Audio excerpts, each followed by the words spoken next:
Hello and welcome to a look at Bionic Commando for the Commodore 64, a Capcom arcade original that was converted even by Software Creations and released by Go.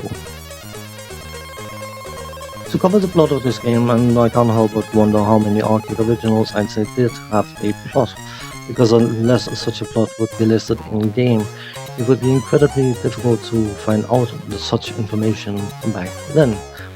But regardless, some aliens have invaded our world and they have destroyed most of civilization and oppressed the remaining parts of mankind.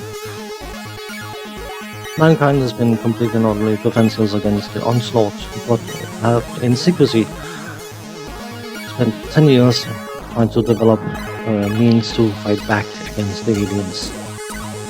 And they finally developed the Bionic Commando, which is going to be their secret weapon taking back our world. But of course the aliens, roughly at the same time, have decided they're quite bored with our little world, so they're going to do nasty things to it. And you probably want to go out and prevent that from happening. So off you trot, so to speak. You are parachuted in to the first of 5 different levels, and then you have to navigate that level, fighting off enemies and swing from platform to platform in order to find the exit point and then carry on in the next level.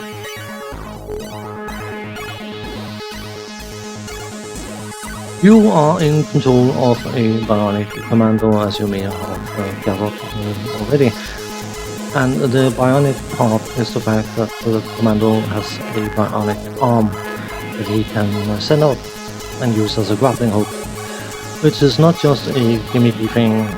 First and foremost, I'm very sure this game introduced the mechanic of grappling thing, or very, very close to.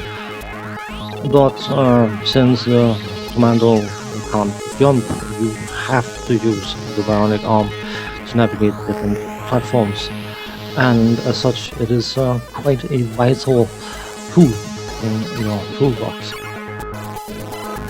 Not only do you use the arm for navigation, you also use it to pick up drops, which will be parachuted in from time to time, because most of them are being parachuted in over bottomless pits, so you basically have to grab them in mid-air using the Bionic arm. You start with a double-barrel shotgun, apparently, well, whatever, and as mentioned, from time to time weapons will be parachuted in, or you can grab, and they include things like grenade launchers and such goodies. There's also a turbocharge for your Bionic arm, so it is sent out faster and attaches quicker and all that good stuff.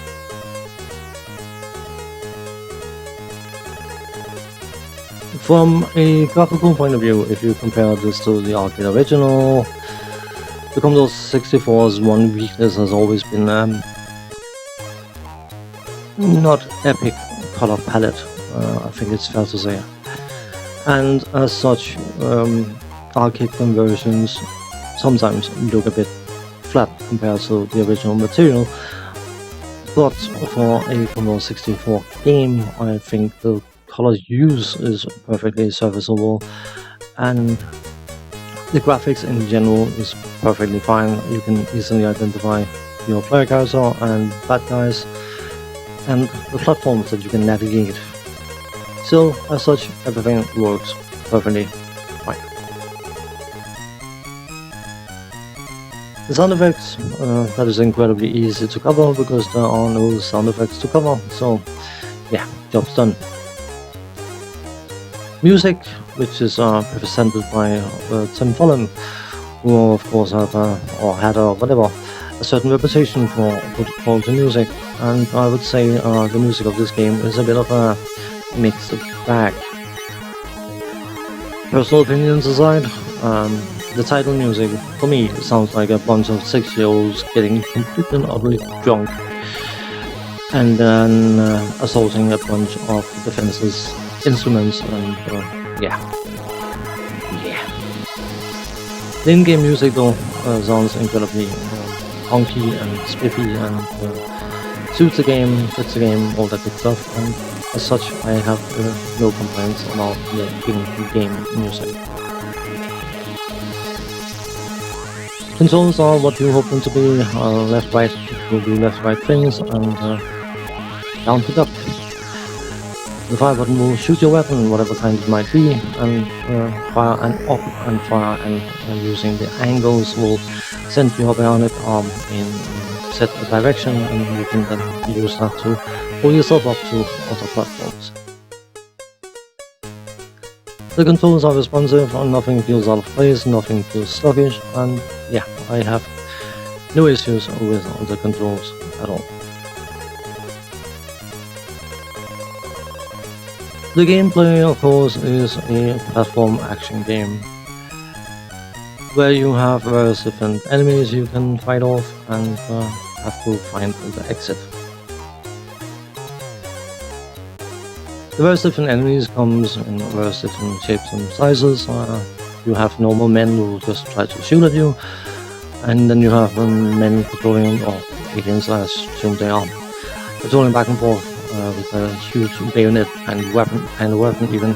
They will try to charge you once they detect you. And of course, because they are big and nasty, they take a few shots to get rid of, so it's something to be mindful of. The enemies have a bad habit of, if they are just above you, to patrol back and forth on the point where you are trying to get up onto the platform they are on. And due to the fact that not all platforms can have enough space for you to find another hook point, it can feel a bit cheesy the way the enemies behave.